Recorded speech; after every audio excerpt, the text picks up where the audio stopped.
Engkau berikan kesempatan kepada kami untuk kami mendengarkan suara manis. Karena kami percaya bahwa segala sesuatu terjadi ada karena firman Tuhan. Haleluya.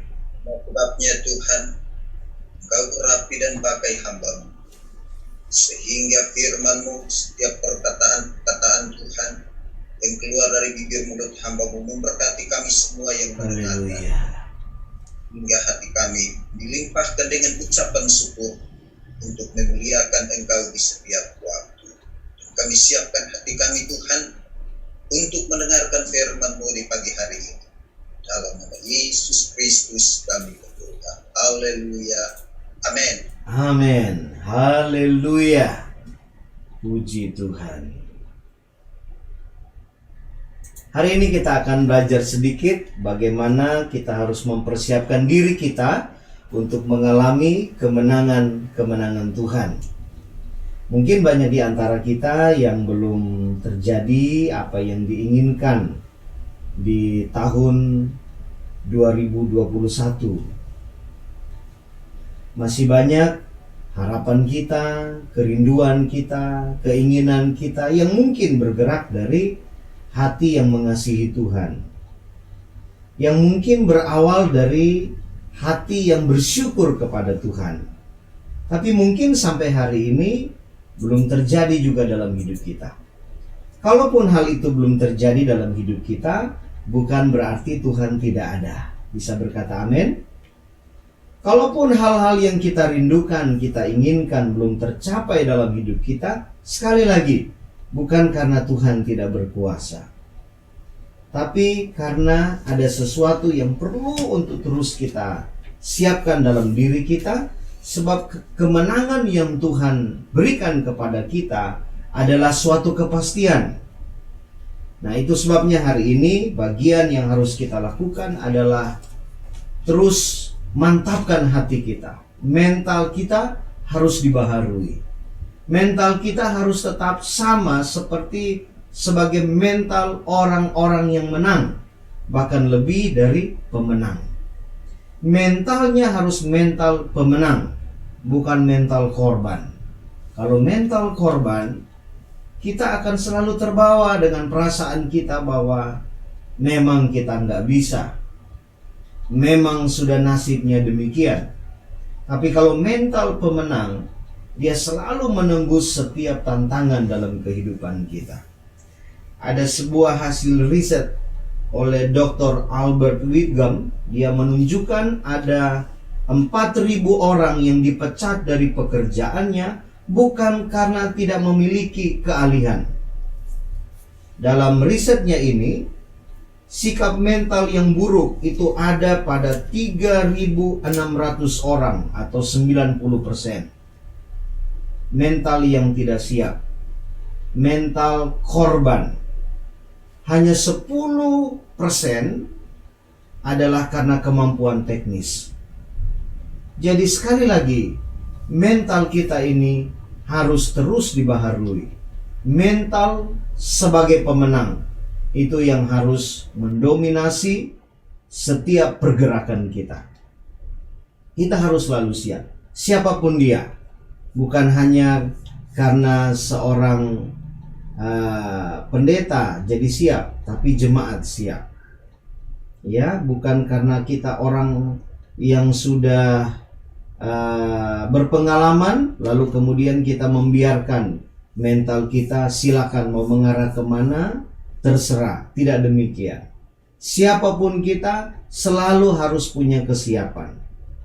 Ya, saya ingat satu hari ada seorang yang menganggap dirinya miskin, menganggap dirinya tidak punya kekuatan. Lalu kemudian dia jatuh sakit dan masuk ke rumah sakit. Waktu dia masuk ke rumah sakit, lalu kemudian didiagnosa dokter, dan dokter memberikan kesimpulan bahwa sang ayah tidak boleh mendengar berita yang mengejutkan, baik berita yang senang maupun berita yang susah, kabar gembira maupun kabar buruk. Pokoknya sesuatu yang membuat dia kaget, itu sewaktu-waktu dia akan pergi begitu saja.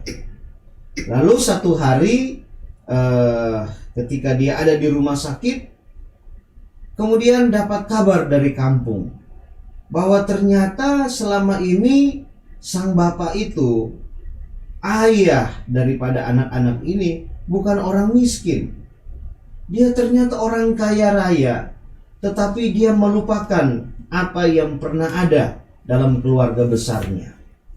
Sehingga hari itu anak-anak mendapat kabar dari kampung bahwa ternyata ayah mereka ini harus mendapat warisan.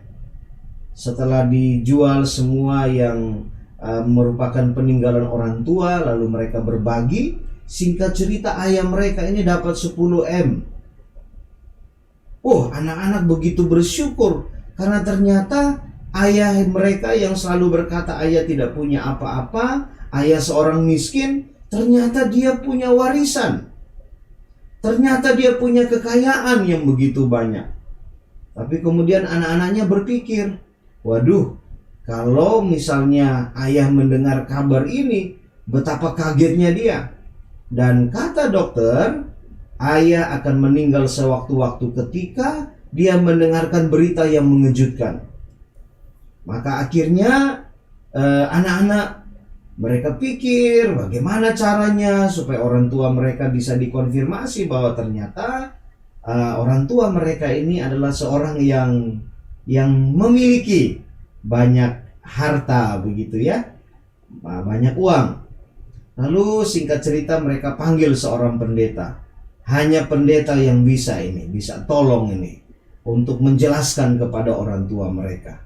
Singkat cerita, pendeta datang dan pendeta juga tidak tahu harus memulai dari mana. Tapi singkat cerita akhirnya pendeta bilang begini, Bapak, ini andai kata Bapak punya uang 100 juta. Kira-kira Bapak senang atau tetap susah? Si ayah ini akhirnya dia bilang begini, ya nggak usah macam-macam dah, saya memang orang miskin, saya nggak punya apa-apa. Pendetanya akhirnya dia merubah pertanyaannya. Pertanyaan berikutnya adalah, ini hanya umpama saja Bapak, ya, ini umpama saja. Tiba-tiba Bapak tuh dapat uang 10 miliar. Kira-kira apa yang Bapak lakukan? Dengan spontannya si ayah atau pasien ini tiba-tiba dia bilang, saya akan memberikan kepada pendeta, dan pendeta itu adalah kamu. Wah, betapa kagetnya pendeta itu, sehingga hari itu juga pendetanya yang meninggal dunia, saudara-saudara. Ini artinya apa, saudara-saudara? Semua kita ternyata harus selalu siap, ya, selalu siap mental. Yang tidak diduga justru itu yang terjadi. Karena itu sekali lagi kita harus mempersiapkan mental kita menjadi mental sebagai seorang pemenang. Nah, hari ini kita akan melihat dari sebuah kisah yang ada di dalam 1 Samuel pasal yang ke-17. Kita melihat perjalanan Daud, bahwa Daud itu mengawali karir kehidupannya dengan hal-hal yang tidak diinginkan. Dia menjadi seorang yang disisihkan dalam keluarga, ya, kakak-kakaknya, orang-orang yang selalu mendapat skala prioritas. Kalau pendidikan, pelatihan, dan lain-lain, memang mereka yang didahulukan. Karena perawakan mereka bagus-bagus. Mereka menjadi bagian daripada militer Israel. Tetapi Daud mengalami satu keadaan yang boleh dikatakan keadaan-keadaan buruk dalam dirinya. Bahkan satu hari ketika dia harus berhadapan dengan Saul, kalau kita baca di dalam 1 Samuel 17 ayat 33, di sana dikatakan begini. Tetapi Saul berkata kepada Daud, tidak mungkin engkau dapat menghadapi orang Filistin itu untuk melawan dia, sebab engkau masih muda, sedang dia dari masa mudanya telah menjadi prajurit. Jadi kita lihat di sini satu keadaan yang dialami oleh Daud. Berangkatnya saja sudah mendapat begitu banyak perkataan-perkataan yang membuat dia jadi orang pesimis. Satu hari ketika dia mendapat peluang untuk sebuah kemenangan Allah terjadi dalam dirinya, dia diperhadapkan dengan orang yang modelnya seperti Saul.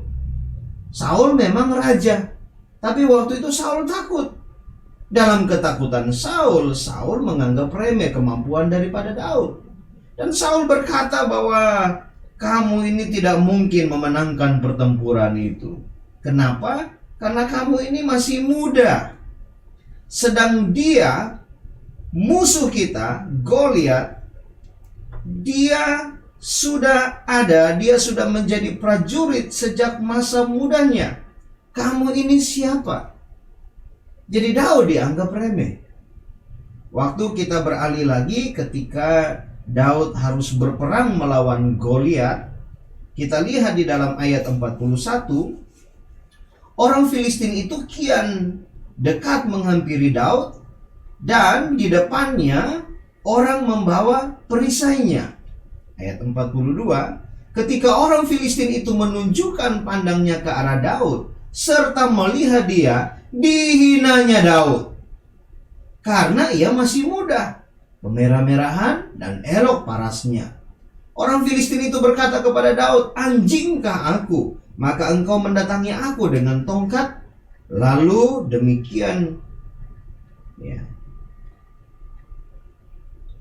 demikian para alanya orang Filistin itu mengutuki Daud.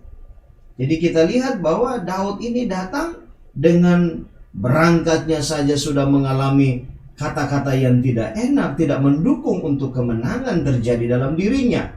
Waktu dia berhadapan dengan Saul pun memperkatakan demikian. Waktu dia sudah ada di medan pertempuran, dia harus berhadapan dengan Goliat yang adalah musuh Israel pada waktu itu. Goliat pun meremehkan keadaan Daud. Ayat 44, pula orang Filistin itu berkata kepada Daud, hadapilah aku, maka aku akan memberikan dagingmu kepada burung-burung di udara dan kepada binatang-binatang di padang. Jadi kita lihat dengan jelas bahwa apa yang dialami oleh Daud merupakan sesuatu yang sangat menunjang dia untuk tidak mengalami kemenangan. Tapi luar biasanya, dia sudah punya mental sebagai pemenang. Sebelum dia mengalami kemenangan, dia punya mental sudah lebih cukup untuk memperoleh kemenangan. Ini yang bisa kita renungkan dari seorang Daud. Dan mungkin hari ini kita pun juga kadang-kadang tidak bisa menghidupi ini, kebenaran ini. Karena memang kita berangkat awal gak ada yang mendukung kita. Di dalam perjalanan karir kita, orang-orang tidak mendukung kita. Yang selalu datang ke telinga kita adalah berita-berita yang membuat kita ciut, membuat kita jadi takut. Tapi kita belajar dari respons Daud. Daud selalu memberikan respons terhadap setiap fakta hidup bahwa apapun yang terjadi, Tuhannya yang lebih besar.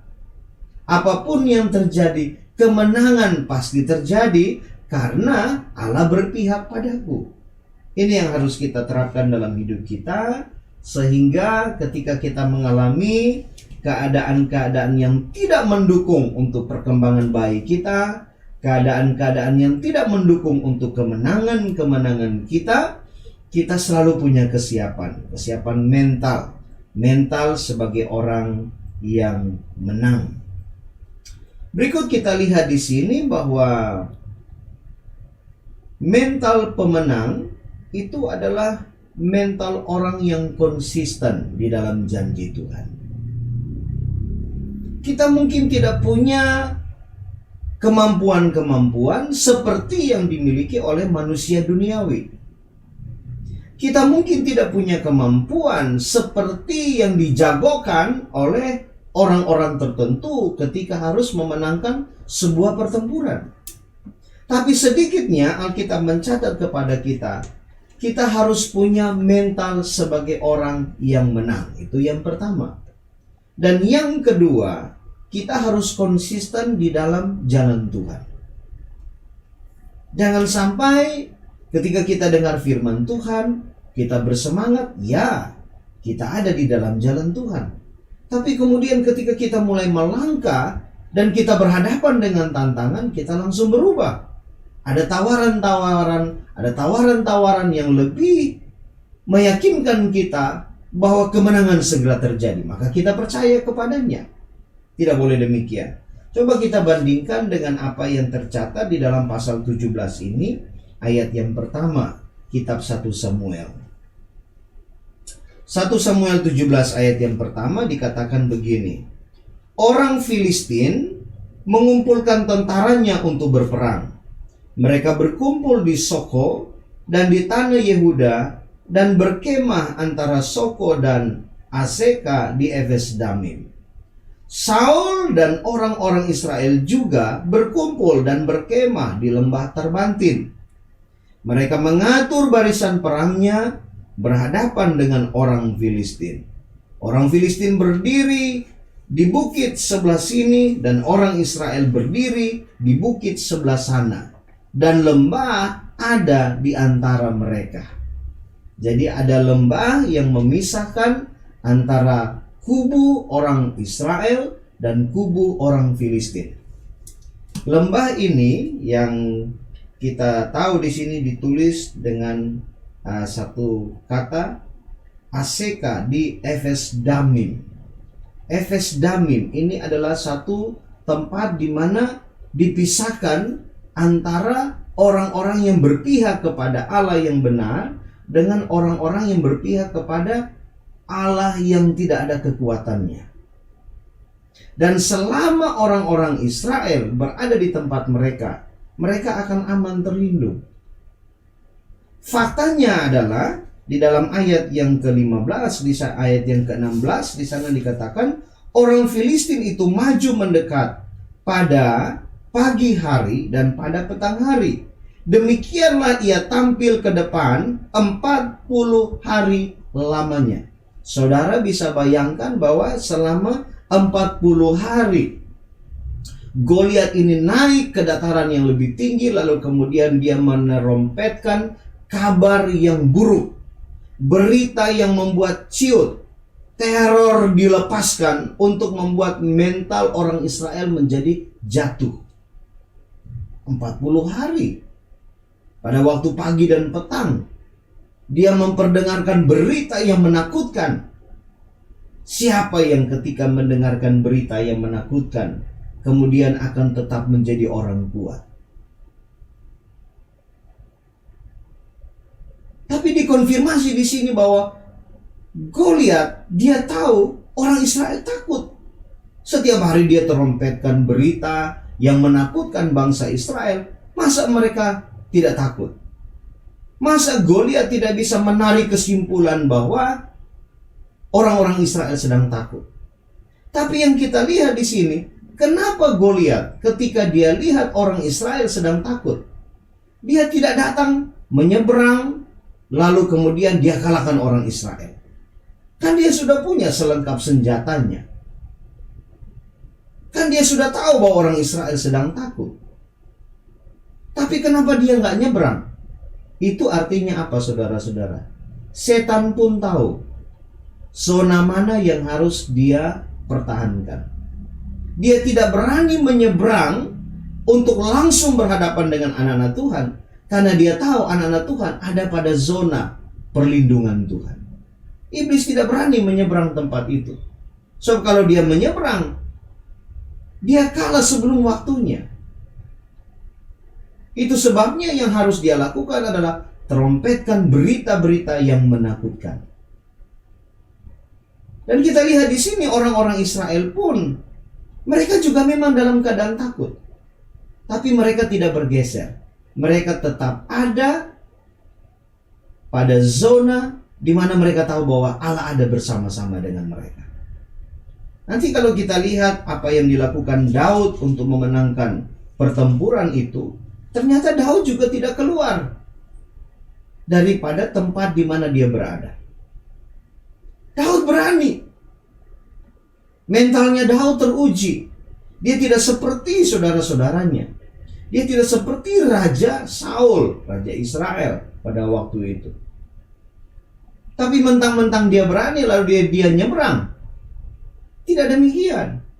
Dikatakan di sana Daud tetap konsisten di zona di mana dia tahu bahwa Allah ada bersama-sama dengan dia.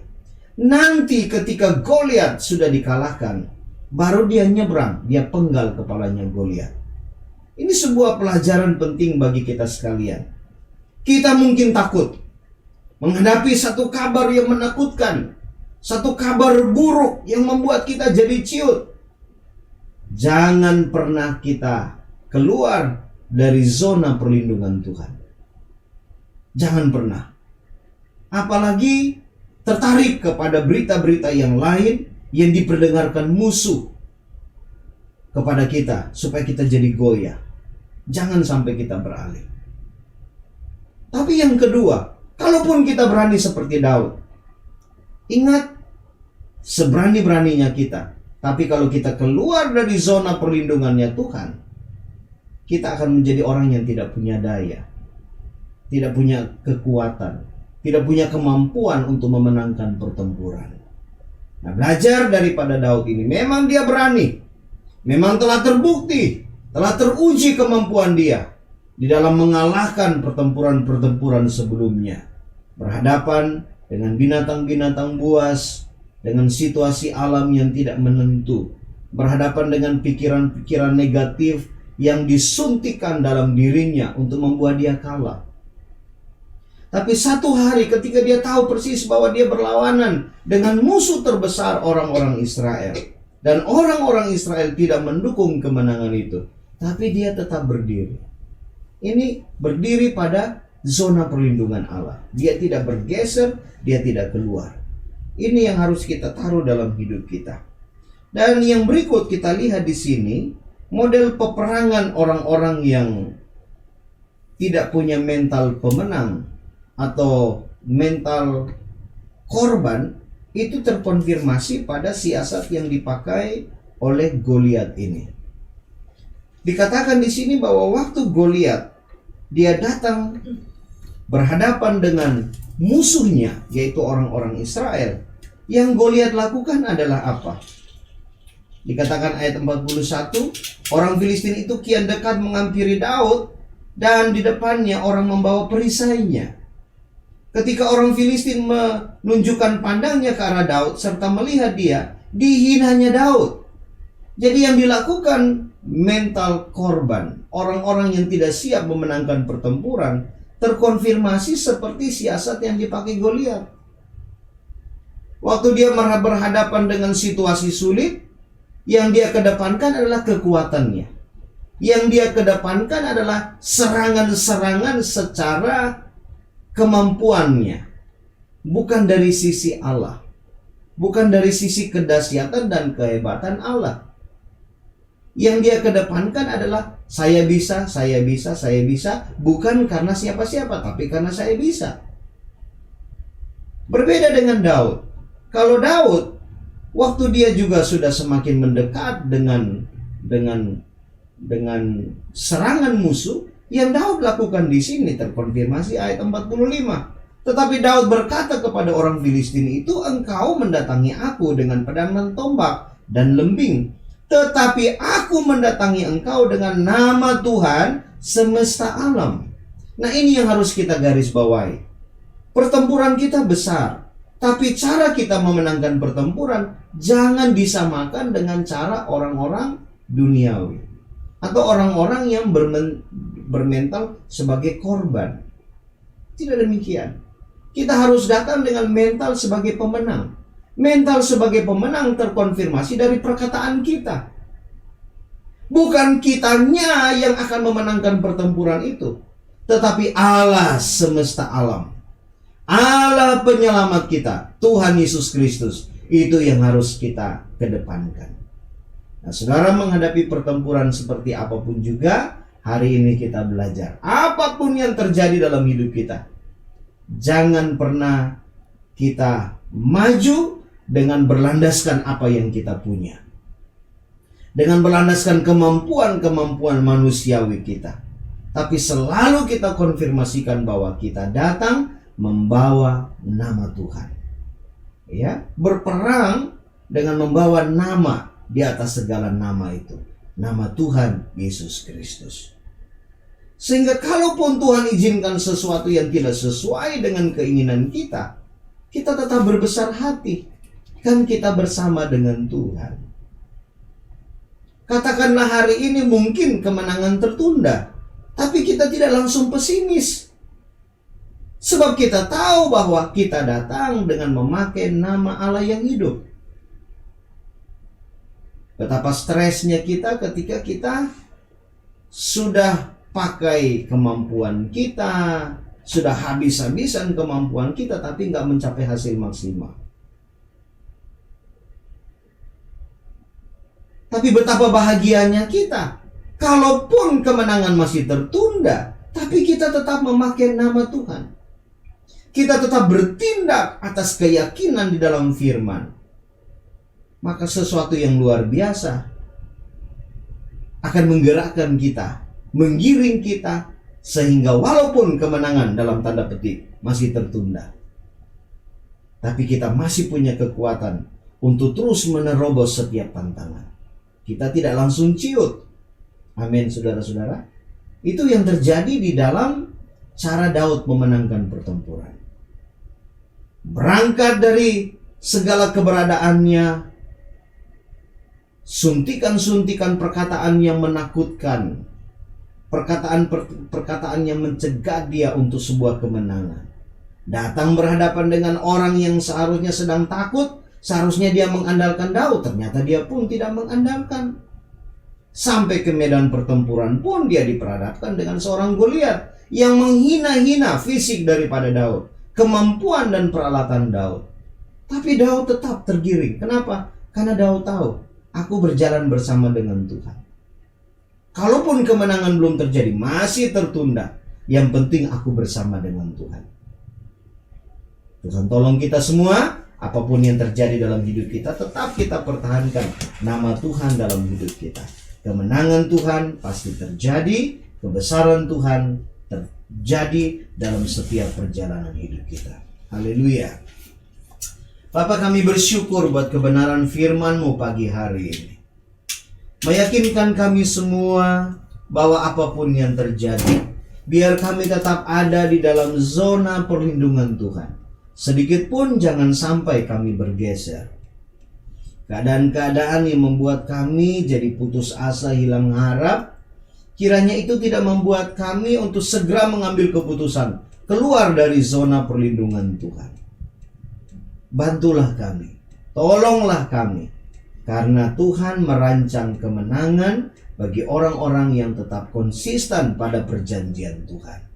Terima kasih banyak Bapa kami yang baik. Pagi hari ini kami satukan hati kami dan kami berdoa buat saudara-saudara kami yang sedang mengalami sakit. Tuhan tahu persis keadaan-keadaan mereka. Kami berdoa di dalam nama Tuhan Yesus Kristus, jamah sembuhkan mereka. Yakinkan mereka bahwa mereka giring mereka untuk tidak keluar dari zona perlindungan Tuhan. Berapapun sakit yang mereka alami, kondisi sulit yang mereka alami, Tuhan tetap tolong mereka dalam nama Yesus. Kami ingin mendengarkan kesaksian bahwa Tuhan sudah menjamah, memulihkan, sempurnakan kesehatan mereka. Terima kasih banyak. Juga pagi hari ini kami berdoa bagi semua yang terlibat dalam pelayanan-pelayanan misi, baik pelayanan misi pendidikan suku anak dalam, pelayanan misi pendidikan di Tanah Toraja, pelayanan misi rumah Bapakku, pelayanan misi IPM. Tuhan berkati. Apa yang dikerjakan Tuhan buatkan berhasil. Pelayanan misi dalam setiap gereja lokal dari para penjaga menara, Tuhan juga ada bagi kami. Dalam nama Yesus, di dalamnya ada kemenangan-kemenangan Tuhan yang terjadi. Terpujilah namamu kekal selama-lamanya. Haleluya.